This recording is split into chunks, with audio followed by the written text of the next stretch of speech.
السلام علیکم حضور. میرا سوال ہے کہ کیا دنیا میں اسلام کے غلبے کے بغیر بھی امن قائم ہو سکتا ہے؟ امن تو قائم اعلیٰ اخلاق سے بھی قائم ہو جاتا ہے.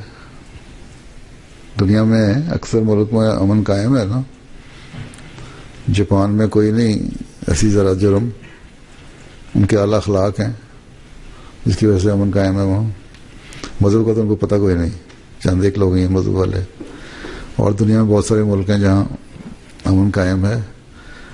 اخلاق اعلیٰ ہوں تو اصل میں تو یہ جو فساد ہوتا ہے نا، یہ جب اللہ تعالیٰ کا نبی جب آئے اور اس کے بعد اس کا انکار ہو، اور اس کا نہ صرف انکار ہو، صرف انکار سے فساد نہیں ہوتا، بلکہ اس کے بعد اس فساد کی وجہ سے تباہیاں پھر آتی ہیں جو اس کے خلاف بھی ہو رہا ہوتا ہے اور اس کو امن کو برباد کرنے کے لیے بھی ہو رہا ہوتا ہے.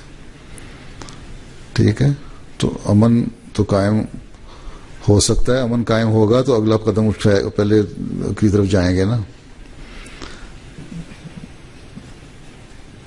خدا تعالیٰ کی طرف. پھر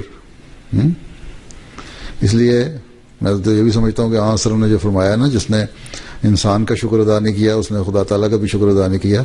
تو پہلا ذمہ داری انسان کے شکر کی ہے. اس سے تمہارے اخلاق اچھے ہوتے ہیں تو پھر تمہیں اپنے پیدا کرنے والے کی طرف بھی توجہ پیدا ہوتی ہے.